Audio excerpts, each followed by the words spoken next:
Video like जरूर कर लीजिए और ऐसे वीडियो लगातार फ्री में पाने के लिए चैनल को तुरंत सब्सक्राइब कर लीजिए और बेल आइकन को जरूर टैप कर लीजिए ताकि आगे भी सारे वीडियो आपको मिलते रहे। यूट्यूब में फॉलो करते हैं तो प्लीज ये वाला फ्री टेलीग्राम चैनल जरूर ज्वाइन कर लीजिएगा। सारे नोटिफिकेशन सारे अपडेट यहीं पे आते हैं, ध्यान रखिए।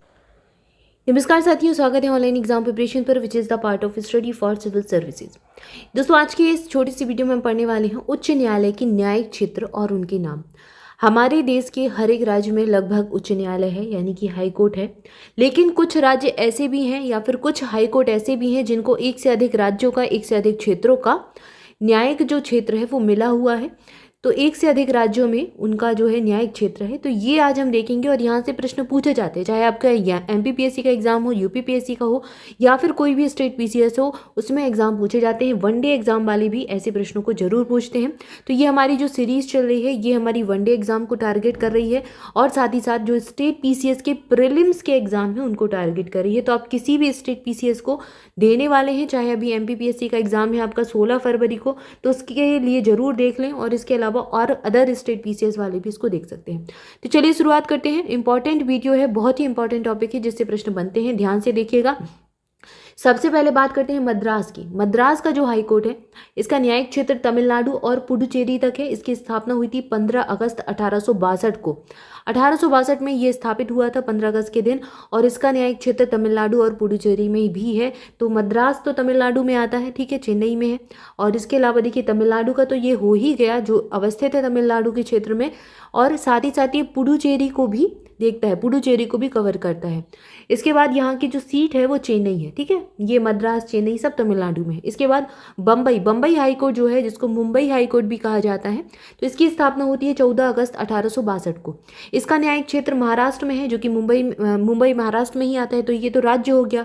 गोवा पास में है तो गोवा को कवर करेगा, दादर नागर हवेली और दमनदीप को कवर करेगा, ठीक है। इसकी जो सीट है मुंबई में इसका हाई कोर्ट है। इसके अलावा इसकी 3 खंडपीठ है, एक तो नागपुर में है, पणजी में है और औरंगाबाद में है, इसकी खंडपीठ है।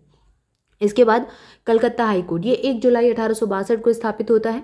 इसका न्यायिक क्षेत्र कलकत्ता तो है, तो पश्चिम बंगाल में रहेगा। साथ ही साथ ये अंडमान निकोबार द्वीप समूह यानी UT को भी कवर करता है। तो कुछ एक राज्य और UT, ठीक है, ये इसके पास है। याद रखना है ये बहुत इंपॉर्टेंट है जिनके पास एक से ज़्यादा न्यायिक क्षेत्र है। इसके बाद देखिए ये कोलकाता में है और पोर्ट ब्लेयर में इसकी भ्रमणकारी खंडपीठ है, यानी कि परमानेंट नहीं है, आती जाती भ्रमणकारी रहती है। तो खंडपीठ इसकी पोर्ट ब्लेयर, याद रखिएगा। इसके बाद इलाहाबाद हाई कोर्ट, ये जो हमारे UP में है, उत्तर प्रदेश, 17 मार्च 1866 को इसकी स्थापना होती है। इलाहाबाद में है और लखनऊ में इसकी बेंच है। इसके बाद पंजाब और हरियाणा हाई कोर्ट, ये 1875 में स्थापित होता है। पंजाब, हरियाणा और चंडीगढ़ एक UT है, इसको ये देखता है, चंडीगढ़ में इसकी सीट है।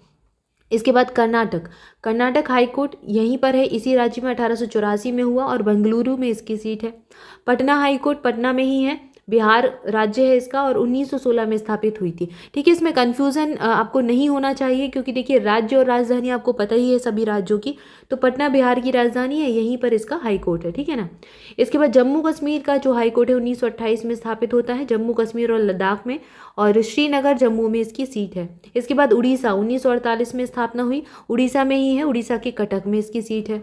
इसके बाद गुवाहाटी, तो यहाँ पर ये देखिए 1948 में स्थापित होता है। इसका न्यायिक क्षेत्र असम राज्य में है, नागालैंड राज्य में है, मिजोरम राज्य में है और अरुणाचल प्रदेश राज्य में है। और इसकी सीट कहाँ पर है, मतलब सीट यानी कि जो जिस स्थान पर वो अवस्थित है, तो ये गुवाहाटी में अवस्थित है। इसकी कोहिमा, आइजॉल और ईटानगर में खंडपीठ है, ठीक है। यहाँ पर देखिए बीच में ये राज्य है, न्यायिक क्षेत्र यानी उस इतने क्षेत्र में उतने राज्यों में उसका अधिकार चलता है, ये बात है यहाँ पर, ठीक है। इसके बाद देखिए राजस्थान का राजस्थान में ही है, 1949 में स्थापना हुई थी। जोधपुर और जयपुर में इसकी खंडपीठ है। इसके बाद तेलंगाना राज्य का जो है तेलंगाना में ही है और 1954 में स्थापना हुई थी, हैदराबाद में इसकी सीट है। केरल का 1956 में स्थापित होता है, केरल और लक्षद्वीप में इसका न्यायिक क्षेत्र है। एर्नाकुलम में इसकी सीट है। इसके बाद मध्य प्रदेश का हाईकोर्ट 1956 में स्थापना होती है, MPPSC वाले बिल्कुल देख लें, मध्य प्रदेश में इसका न्यायिक क्षेत्र है। और इसके अलावा इसका जो जबलपुर में हाईकोर्ट स्थित है और इंदौर और ग्वालियर में इसकी खंडपीठ है। इसके बाद अगला दिया है गुजरात का अहमदाबाद में स्थित है, 1960 में स्थापना हुई थी, न्यायिक क्षेत्र गुजरात ही है। दिल्ली हाई कोर्ट दिल्ली में ही न्यायिक क्षेत्र है, 1966 में स्थापना हुई थी और दिल्ली में ही इसका जो है सीट है। इसके बाद हिमाचल प्रदेश का हाई कोर्ट शिमला में है, हिमाचल प्रदेश के शिमला स्थान पर अवस्थित है और ये 1971 में स्थापित हुआ था, न्यायिक क्षेत्र हिमाचल प्रदेश ही है। इसके बाद सिक्किम हाई कोर्ट सिक्किम में ही है और सिक्किम इसका न्यायिक क्षेत्र है और गंगटोक में है और 1975 में स्थापित हुआ था। इसके बाद देखिए ये राज्य जो है सन 2000 में ही स्थापित हुए थे। सन 2000 में इन राज्यों का गठन हुआ था, झारखंड, छत्तीसगढ़ और उत्तराखंड, तभी इन राज्यों के हाईकोर्ट बन गए। तो झारखंड का हाईकोर्ट रांची में है, छत्तीसगढ़ का हाईकोर्ट बिलासपुर में है, उत्तराखंड का हाईकोर्ट नैनीताल में। सन 2000 में ही सारे बने। इसके बाद मणिपुर, मेघालय और त्रिपुरा हाईकोर्ट का निर्माण होता है 2013 में और उत्तराखंड का जो हाईकोर्ट आपने यहाँ देख ही लिया नैनीताल, मणिपुर का इम्फाल में है, मेघालय का शिलांग में है और त्रिपुरा का अगरतला में। इसके बाद आंध्र प्रदेश हाईकोर्ट 2019 में स्थापित हुआ, लेटेस्ट यही है, अमरावती में ये हाईकोर्ट है, आंध्र प्रदेश न्यायिक क्षेत्र है। आई होप आपको चीज़ें समझ में आ गई होंगी, कब स्थापना हुई, न्यायिक क्षेत्र क्या है और इसकी सीट यानी स्थापित वो कहाँ पर है, किस स्थान पर है, ये सारा कुछ दिया है। बहुत इंपॉर्टेंट है।